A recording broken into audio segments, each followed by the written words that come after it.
Hey guys, what's up? Tonight I've got a real special piece I want to show you guys, something that's been a little pet project of mine on the side.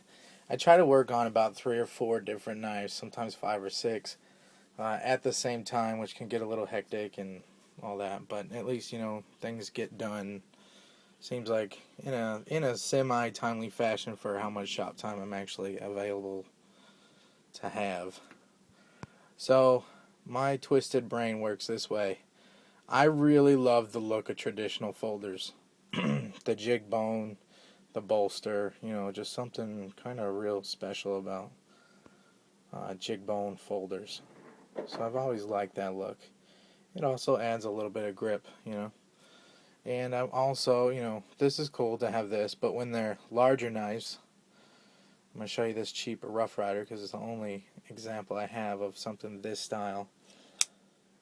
I like this styling of a knife with the nice bolster up front, and then you've got this usually in wood or jig bone or something. Granted, this is a cheap $10 or $15 folder. I'll do a review or something later if anybody wants to see it. But anyways, so here's a nice, what I would consider like a nice gentleman's styling. But then, if you follow my channel, one of my favorite knives, maybe not in my top 3, but definitely in my top 5 favorite knife designs of all time, is the Spyderco Manix, or more specifically, I really dig the Manix 2. So this is my beater here. You see I've got some, looks like a pen or something exploded and got it all over the scales. So one of my favorite designs. Cool, you guys know enough about the Manix 2, I'm sure you have a few.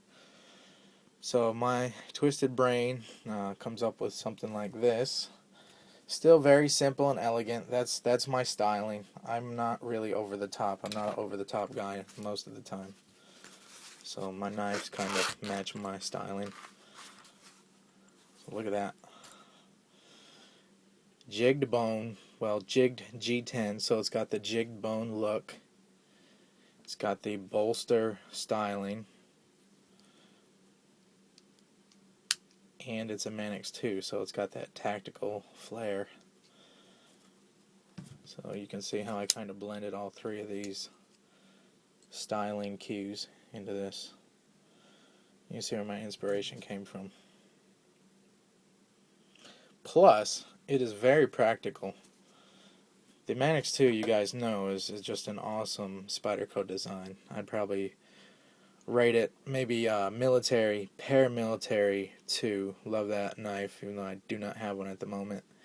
And then the Manix 2. And actually, I would almost switch the Manix 2 and the para, just because, I don't know, that's just me.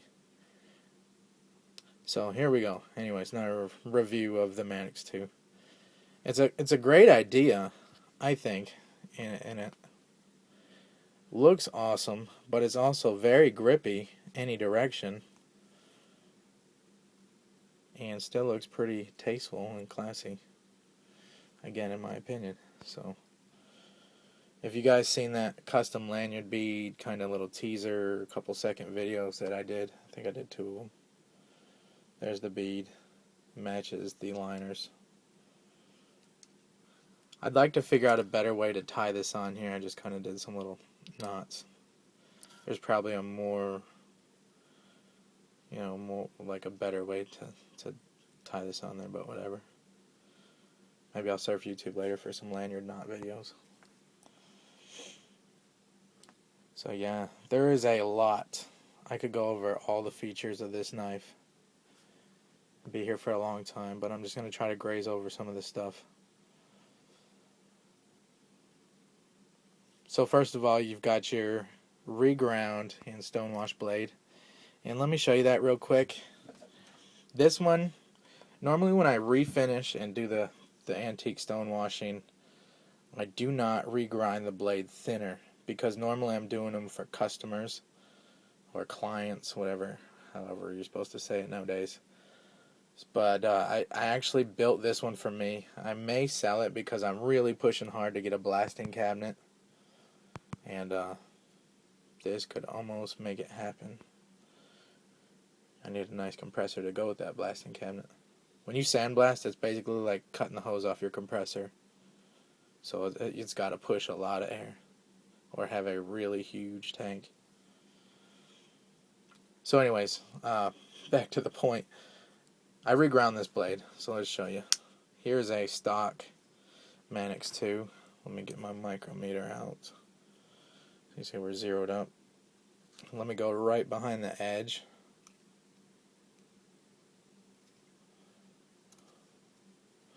If you can see that.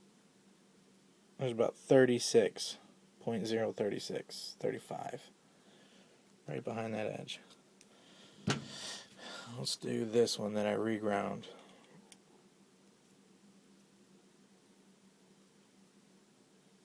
Yeah, there it is, about right there behind the edge.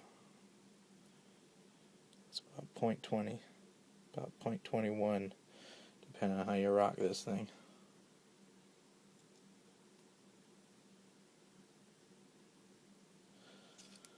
So it should slice a little better. I know this blade steel, if it's anything like, oh yeah, that's pretty important too. This is that, what is that, BD 30P CTS BD. This was the BD Sprint Run with the rough textured black handles.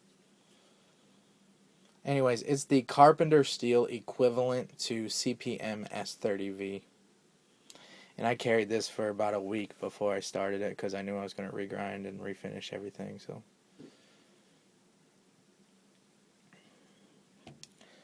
I really like the way the steel performed. But anyways, if you see this angle is laid back pretty well on this edge. It's just that I've got the edge so thin, and not paper thin, but it's just for slicing. See how wide this bevel is right here? So when you get your reground blades, you know, they kind of have a smaller bevel.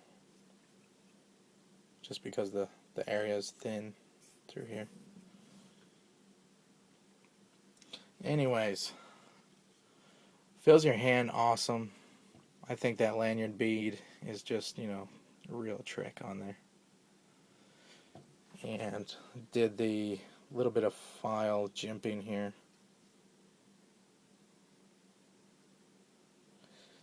Stonewashed, edged and stonewashed the liners and this backspacer. Absolutely no blade play. Really cool. I love this sterile look. The only thing that says Spyderco on this knife at all is the clip, which is also etched and stonewashed. It doesn't even say Spyderco, it's just that little spider bug. Kind of like Chris Reeve. Let's see, yeah. Here's what's been in my pocket still. Like on the whole Umnum, until they start putting made in Idaho or Idaho made, they just have this little stamp. You know, just something a little unique.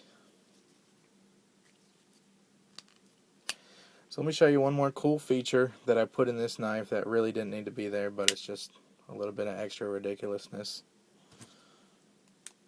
Let me charge it up here. I'm going to be posting a making of video. I took a few little clips while I was putting this folder together and making it. It's not going to be a tutorial video, but it'll show you what's all involved in making something like this. Not all of it, it just runs over the basics. Let's see if we can catch this. If you can see, I put glow inside the knife.